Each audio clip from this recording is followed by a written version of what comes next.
अंग्रेजों द्वारा जनजाति समाज को पृथक करने का षड्यंत्र। नमस्कार, मैं वेद। आज की इस वीडियो में आप सभी का स्वागत करता हूं। भारत के वन क्षेत्र का एक बड़ा हिस्सा जनजाति बहुल्य क्षेत्र है। भारत के खनिज का लगभग 90% हिस्सा जनजाति क्षेत्रों में है। यह आंकड़ा वर्तमान का नहीं है बल्कि दशकों से है। यही कारण है कि ब्रिटिश ताकतें जब भारत आई और उन्होंने भारत के वनवासी क्षेत्रों में अपनी पकड़ जमानी शुरू की तो उन्होंने सबसे पहले जनजाति समाज को निशाना बनाया। जनजाति समाज को मुख्य समाज से बाहर करने के लिए ब्रिटिश ताकतों ने जो षड्यंत्र आज से 200 वर्ष पहले रचा था वह आज भी बदस्तूर जारी है। वर्तमान में हम जो जनजाति समाज के लिए अलग धर्म कोड की मांग को देखते हैं वह कुछ और नहीं बल्कि अंग्रेजों द्वारा स्थापित भारत को तोड़ने की नीति है, जिसे अभी भी वैश्विक षड्यंत्रकारियों द्वारा अपनाया जा रहा है। दरअसल जनजाति समाज को तोड़ने का वास्तविक कार्य ब्रिटिश शासकों ने किया। ब्रिटिश जब व्यापारी बनकर भारत आए और उन्होंने धीरे धीरे भारत को अपने कब्जे में लिया, उसका बड़ा नुकसान जनजाति समाज और जनजाति क्षेत्रों को भी भुगतना पड़ा। जनजाति क्षेत्रों में अंग्रेजों के विरुद्ध क्रांति भी देखी गई, लेकिन अंग्रेजी सेना के तकनीकी के आगे उनकी विद्या कमजोर साबित हुई और सभी क्रांति का दमन अंग्रेजों ने कर लिया। इसी कड़ी में हम परमानेंट सेटल एक्ट को देखते हैं। वर्ष 1793 में अंग्रेजों द्वारा लाए गए परमानेंट सेटलमेंट एक्ट का प्रभाव इतना अधिक था कि इसमें जनजाति समाज को सबसे अधिक प्रभावित किया। दरअसल 1793 से पहले भूमि पर समाज का अधिकार होता था तथा किसी व्यक्ति का नहीं, लेकिन अंग्रेजों द्वारा इस कानून को लागू करने के बाद भूमि पर खेती कर रहे लोगों पर टैक्स लागू कर दिया गया। वन क्षेत्र को छीन भी लिया गया। उस वनवासी समाज से उसकी जल, जंगल और जमीन छीन ली गई। इन सब के बीच भारत के विभिन्न हिस्सों को 4 हिस्सों में बांट दिया गया, जिसमें से एक हिस्सा था एजेंसी क्षेत्र। भारत के तमाम वनवासी जनजाति बहुल क्षेत्रों को, जिसमें उत्तर पूर्व के राज्य शामिल नहीं थे, उसे एजेंसी क्षेत्र में शामिल किया गया। एजेंसी क्षेत्र में अंग्रेजों के एजेंट 3 काम करते थे, जिसमें सर्वप्रथम उनका कार्य धर्मांतरण करना होता था। इन एजेंटों का दूसरा काम था खनिज और वन संपदा का निर्धारण करना और तीसरा कार्य प्रशासनिक कार्य करना होता था। वर्तमान में हम जिसे 5वीं अनुसूची के नाम से जानते हैं, दरअसल यही क्षेत्र अंग्रेजों द्वारा एजेंसी क्षेत्र के रूप में घोषित किया गया था। इसके अलावा उत्तर पूर्व के क्षेत्र को उन्होंने एक्सक्लूडेड एरिया के रूप में घोषित किया था।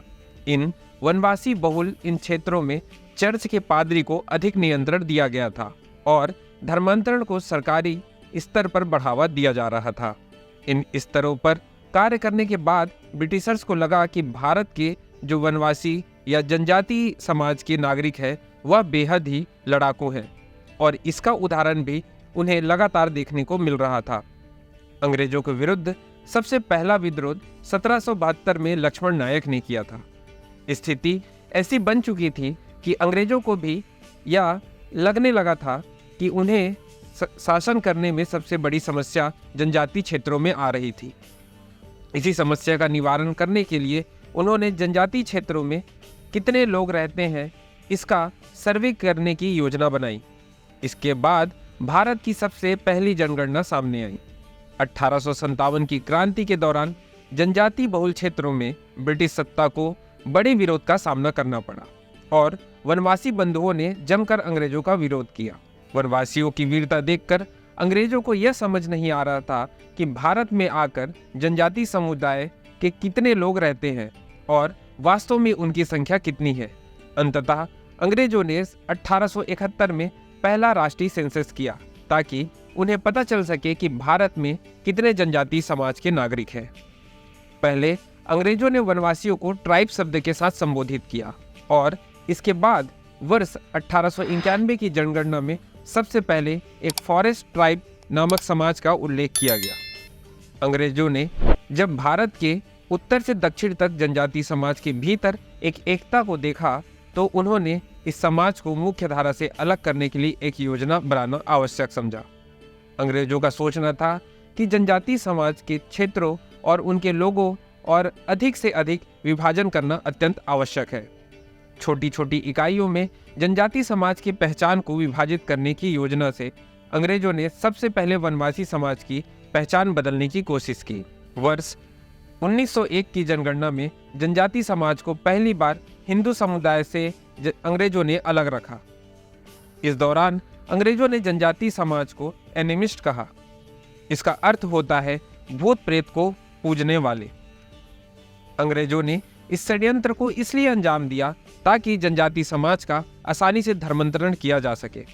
उन्होंने इसके कार्य पद्धति को कुछ इस तरह अपनाया कि जनजाति समाज को कहा जाता है कि आप हिंदू नहीं हैं और आप किसी भी धर्म में जा सकते हैं। इसके बाद अंग्रेजों ने 1911 की जनगणना में वनवासी समाज को ट्राइबल एनिमिस्ट और पीपल फॉलोइंग ट्राइबल रिलीजन की पहचान दी। जो अंग्रेज 1891 में जनजाति समाज को वनवासी कह रहे थे, वह 20 वर्षों में जनजाति समाज को ट्राइबल एनिमिस्ट कहते नजर आए। यह बताता है कि अंग्रेजों ने किस तरह से व्यापक स्तर पर षड्यंत्र कर जनजाति समाज को भारत की मुख्य धारा से समाज से अलग करने का प्रयास किया। दरअसल देश की विभिन्न क्षेत्रों में जनजाति समाज में अंग्रेजों के प्रति आक्रोश बढ़ रहा था और अलग अलग क्षेत्रों में वनवासी इकट्ठे होकर अंग्रेजों का विरोध कर रहे थे।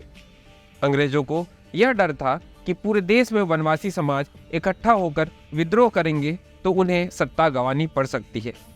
ऐसी परिस्थितियों में उन्होंने देश भर के विभिन्न वनवासी समाज को पहले मुख्य धारा की समाज से अलग किया और उसके बाद जनजाति समाज के भीतर भी भेद पैदा करना प्रारंभ किया। उन्होंने धीरे धीरे क्षेत्र भाषा के आधार पर जनजाति समाज को तोड़ने का प्रयास किया, जैसा उन्होंने कि भील समुदाय का धर्म भील धर्म है, गोड़ समुदाय का धर्म गोड़ धर्म है, संथाल समुदाय का धर्म संथाली है और मुंडा समुदाय का धर्म मुंडारी है। इस तरह से उन्होंने जनजाति समाज को भ्रमित करने का प्रयास किया। इसके बाद अगली जनगणना के दौरान ब्रिटिश सत्ता ने वनवासियों को प्रिमिटिव ट्राइब्स के नाम से चिन्हित किया। इसी जनगणना के आधार पर बताया गया कि भारत में जनजाति समाज की संख्या 10% है। एक तरफ 2000 वर्ष पहले भी मेगास्थनीज लिखता है कि सिकंदर की सेना को भारत में प्रवेश करने के लिए कई महीनों का समय लगा, क्योंकि वनवासी लोग काफी शक्तिशाली थे। चाणक्य ने वनों में रहने वाले वनवासियों की शक्ति का उल्लेख किया। वहीं दूसरी ओर अंग्रेज इसी वनवासी समाज को तोड़कर न सिर्फ समाज को नुकसान पहुंचाना चाह रहे थे, बल्कि भारत की शक्ति को भी कमजोर कर रहे थे। अंग्रेजों ने वनवासी समाज का जमकर विशोषण किया। 1941 की जनगणना जो हुई, उसमें अंग्रेजों ने कहा कि जो लोग 1931 की जनगणना में शामिल है और उनसे उत्पन्न लोग हैं, वही केवल जनजाति होंगे। अंग्रेजों ने न केवल जनजाति समाज की धार्मिक पहचान को खत्म करने का प्रयास किया, बल्कि जो जनजाति समाज में एकता थी उसे भी तोड़ने का भरसक प्रयास किया। आपको यह जानकारी भी हैरान करेगी कि वर्ष 1871 में अंग्रेजों ने जनजाति समाज के शोषण के लिए क्रिमिनल ट्राइब एक्ट बनाया। 1857 की क्रांति के दौरान अंग्रेजों ने वनवासी क्षेत्रों में जमकर विरोध का सामना करना पड़ा। इसी कारण 1871 में अंग्रेजों ने इस कानून को पटल पर लाया। यह कानून 1935 तक आते आते कुछ इतना खतरनाक बन चुका था कि अंग्रेज जिसे वे चाहते थे उसे फांसी पर लटका देते थे।